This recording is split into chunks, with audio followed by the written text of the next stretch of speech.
Bienvenidos a Paul McCartney's All the Best. En esta emisión del día de hoy te voy a platicar cómo y por qué. Es que sí, yo sé que hay muchos podcasts, hay muchos episodios dedicados a los Beatles. ¿Y qué es este? ¿Es un podcast más de los Beatles? No. Resulta que Paul McCartney formó parte de los Beatles, pero este podcast es especialmente acerca de Paul McCartney. Él, en su historia, basado esto en libros, basado esto en entrevistas y basado todo esto en fuentes fidedignas, oficiales sobre todo, es que yo me atrevo a compartirte mi gusto por este artista llamado Paul McCartney y el porqué de esta admiración hacia él. Es cierto que todos ellos son simples humanos, o fueron, porque muchos de ellos ya pasaron a otro plano de existencia, pero el hecho de que ellos hayan compartido por unos instantes esta vida, pues nos da a entender que el seguir los sueños no siempre es sencillo, como te voy a contar en este podcast. En el año del 58, ya George Harrison, John Lennon, Colin Hawson, Duff Lowe y Paul McCartney eran 5 integrantes de la banda ya llamada Quarrymen, y se fueron a grabar un acetato en el cual, ellos pagaban entre todos.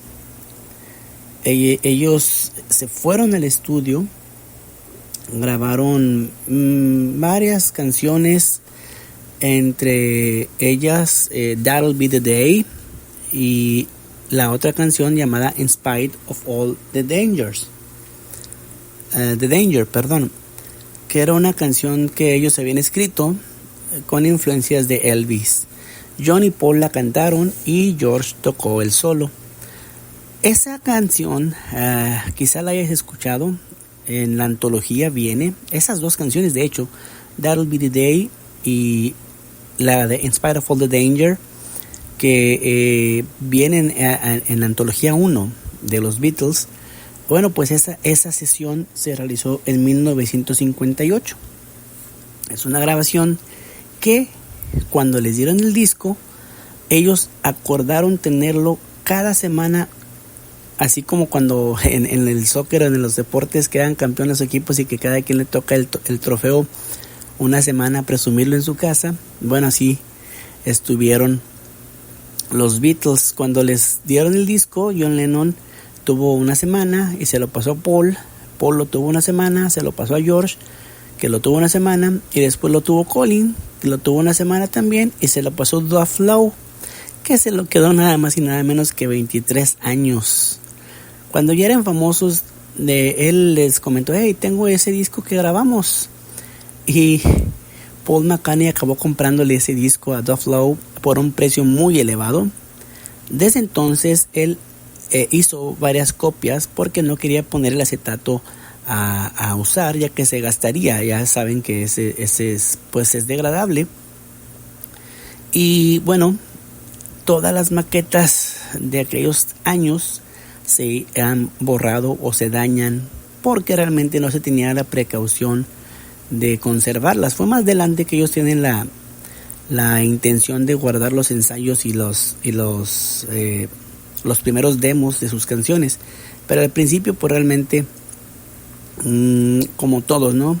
Si grabamos unos discos o ahora que está en la era digital, nos mandan los archivos y de pronto se nos pierden o los borramos en el formateo de las computadoras y se pierde material que pudiera ser muy valioso más adelante. En aquella época Paul McCartney tocaba la guitarra.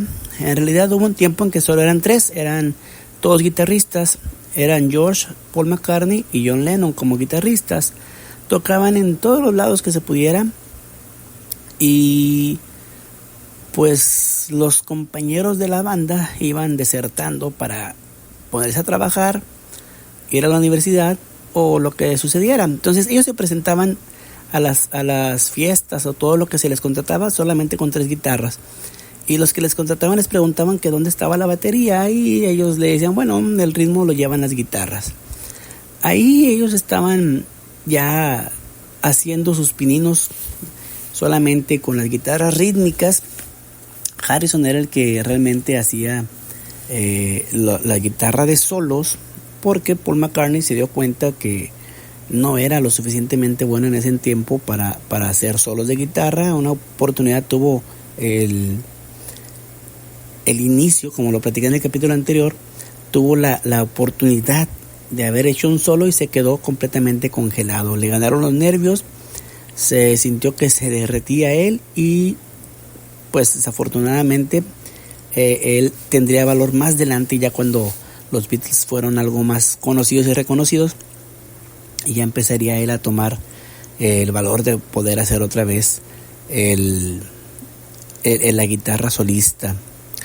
Ellos participaron en concursos de talentos, fíjate bien, en concursos de talento, que había uno que se llamaba Discoveries de Carol Lewis. Él era un caballero canadiense, más bien fuerte, con pelo algo rubio. Ellos pensaban que los canadienses se parecían a los americanos, así que los tenían en buena consideración. No costaba mucho entrar a ese concurso, como hizo Hughie Green, solo por acento ladies and gentlemen, y ya estaban ellos, wow, es todo un profesional. Por tanto, los aceptaron para ese concurso y fueron a Ardwick de Manchester, ensayaron la actuación en el viaje del tren desde Liverpool y tocaban Think It Over y Raybone. Ese concurso los Beatles fracasaron. Es decir, en todos los concursos a los que los Beatles asistían, les derrotaban. Ellos jamás ganaron un concurso de talentos, fíjate bien. Por eso de que American Got Talent y American Idol, todo eso, es muy subjetivo. Ya es algo más mercadotécnico que realmente talento. Sí han salido artistas buenos ahí, pero lo que son las verdaderas bandas que van a perdurar, o los artistas que tienden a perdurar, no salen de esos concursos de talentos. ¿Por qué? Porque todos los han perdido, como los Beatles, como más adelante también diría Dave Grohl, que Nirvana tampoco habría ganado ninguno de los concursos de talentos que hay ahora en la actualidad. Y pues bueno, ellos siempre participaban en esos concursos y terminaban perdiendo. Les ganaba siempre las mujeres de las cucharas, porque pues obviamente eran las 11 de la noche y todo el mundo estaba ya bien ebrio y no querían oír lo que los Beatles tocaban. Siempre había una señora gorda con un par de cucharas que les ganaba de calle. Entonces volvían al autobús diciendo, no debíamos haber perdido, la señora esa no era tan buena en realidad. Es cierto que había algo ahí llamativo entre las piernas, pero bueno, ellos sabían que eran mejores y que todos los que estaban borrachos pues votaban por ella, sobre todo porque era el atractivo visual. Stuart Sutcliffe, el amigo de John de la Escuela de Artes, había vendido una pintura por 65 libras. Él pintaba al estilo de Nicholas Tale, era el artista favorito de Stuart. Las pinturas eran básicamente abstractas y a ellos les parecía como si se tratara un poco de tirar la pintura al canvas, al lienzo, y luego, bueno, pues empezar a moverla. O sea que no la entendían realmente. Pero bueno, tenía 65 libras. ¿Y qué se podía hacer con eso? Todos le recordaron, mientras estaban tomando un café, que, oye, qué bueno que ganaste el concurso, le decían. Pero le decían, ¿qué te parece si compras un bajo Hofner? Y obviamente Stuart se negó, y ya que en aquellos tiempos era una fortuna, era como una herencia, esos 65 libras era mucho dinero para aquella época. Y él dijo que tenía que comprar lienzos y pinturas. Le dijeron, bueno, tú agarra la onda, ¿no? Un Hofner es una gran cosa, es un buen instrumento, y pues la fama y todo lo que vamos a tener con él, ¿no? Tus pinturas realmente no nos van a dejar nada, es lo que le decían. Por tanto, él cedió y compró ese bajo, que lo hacía ver más pequeño. Stuart era algo alto. El problema de todo es que Stuart no sabía tocar, lo que sí les generó cierto problema. Pero bueno, era guapetón el muchacho, y con eso, basado en eso, pues se compensaba una cosa con la otra. Por tanto, cuando Stuart entró en el grupo, yo me imagino que más por insistencia de Lennon también, le tenían un poquito de envidia, sobre todo Paul McCartney, que no lo llevaba muy bien porque era una de las amistades de John. Él era mayor, no se le podía hacer nada. Entonces cuando Stuart entró, él sintió que le estaba quitando el puesto a George y a él mismo, a Paul. Quedaron un poquito desplazados porque Stuart era de la edad de John, iban a la escuela de artes y oficios, pintaban muy bien y bueno, tenía un arte de credibilidad que a Paul y a George les faltaba. Ellos eran más jóvenes, iban al instituto todavía y no parecían serios. Así que con el baterista que tenían ese tiempo, ya hicieron ellos 5 integrantes.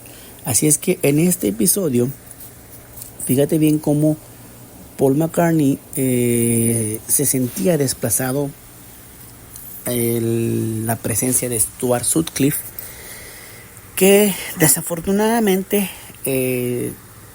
no tenía el interés que los demás integrantes tenían, pero al ser amigo de John y estar en la escuela de arte y coincidir en muchas cosas con John, pues estuvo dentro del grupo. Más adelante te platicaré qué sucede en esta situación entre Stuart y Paul, pero de momento ese es parte de lo que quiero que quede bien en este podcast, que no es acerca de los Beatles, sino es acerca de Paul McCartney estando en los Beatles y después, más adelante, de Paul McCartney como solista, como parte de Wings y luego de nueva cuenta como solista hasta la actualidad. En este sentido, pues es lo que te quería contar en la historia de Paul McCartney, y ahora vamos a otra sección.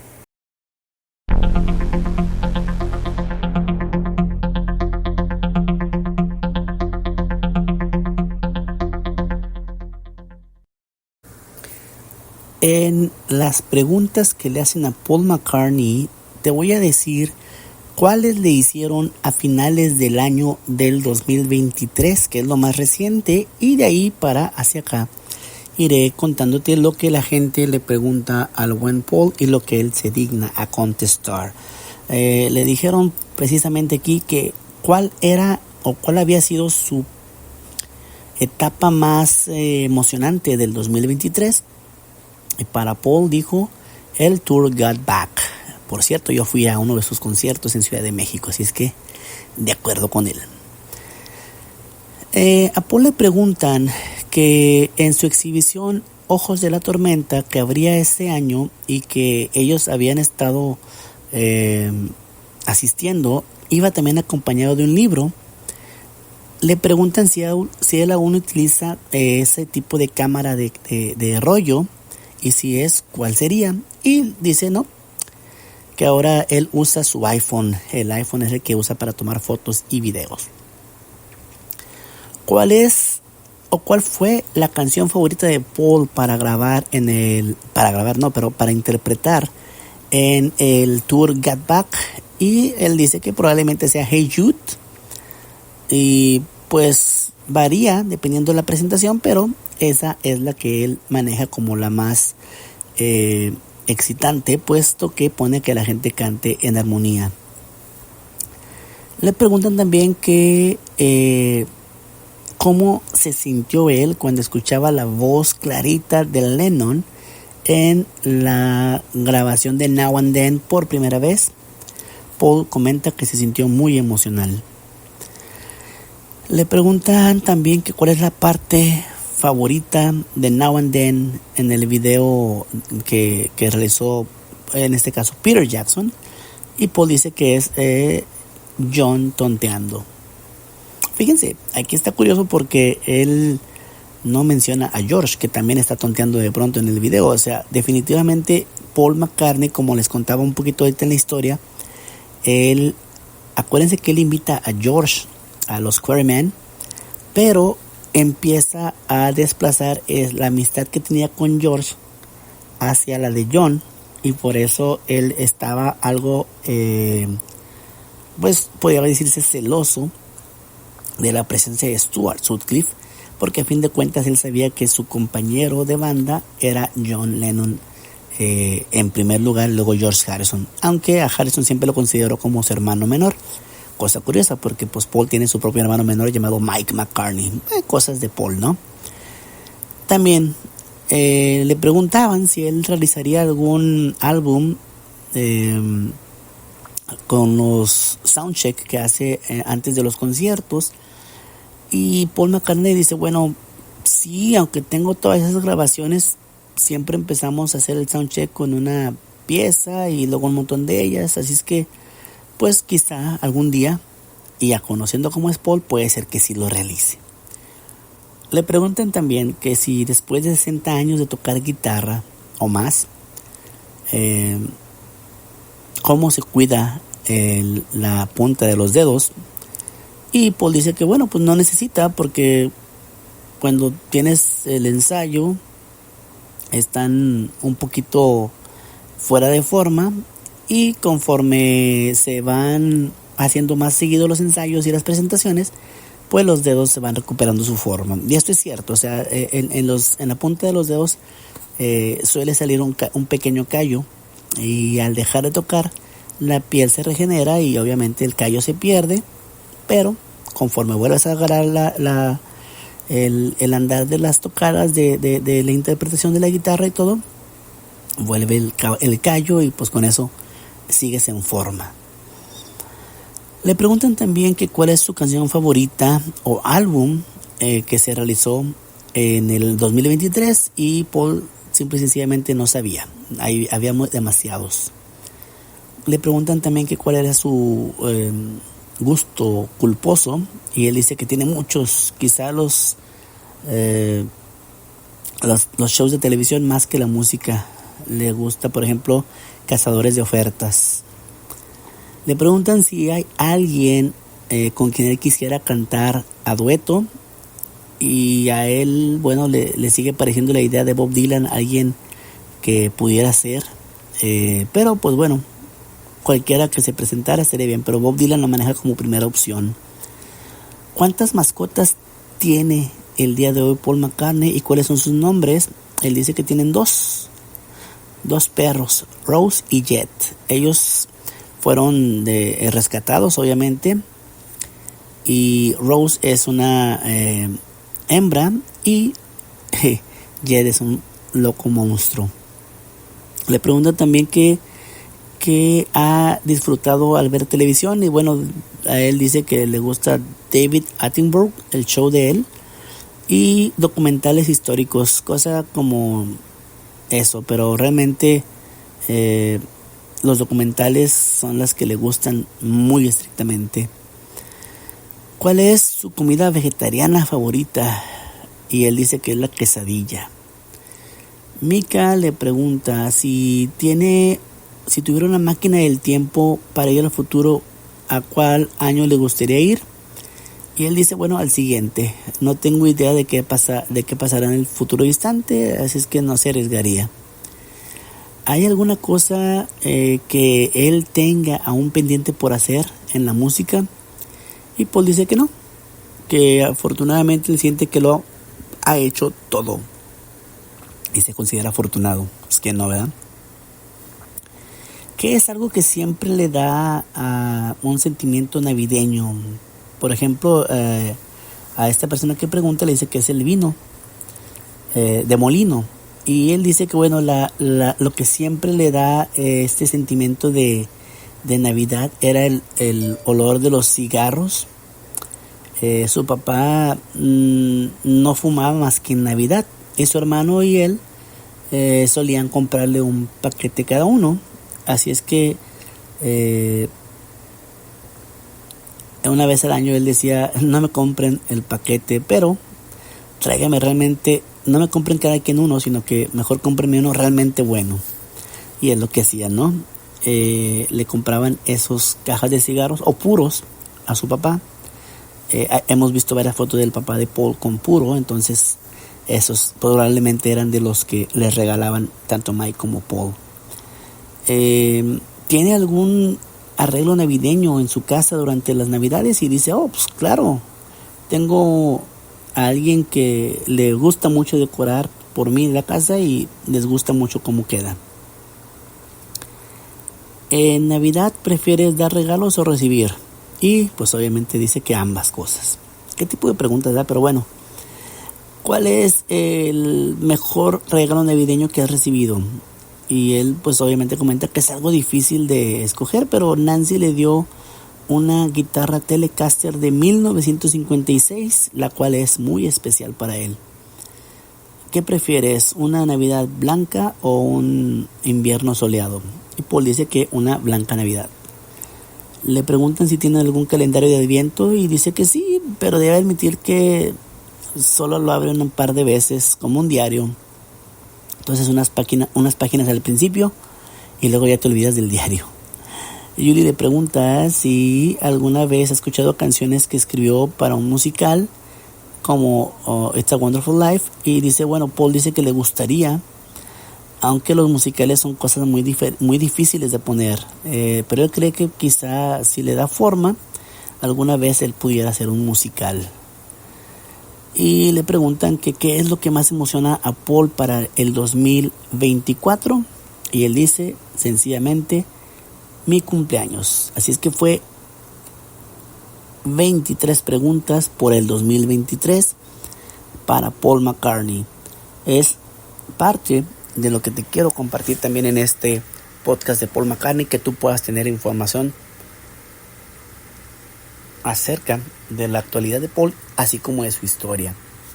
Y bueno, espero que en los comentarios pudieras compartirnos tú qué le preguntarías a Paul, y bueno, estaría interesante ver qué respondería él. Posiblemente esto se puede hacer, pero pues mientras, sigue escuchando el podcast. En el siguiente episodio nos vemos. Soy Andy Ortiz.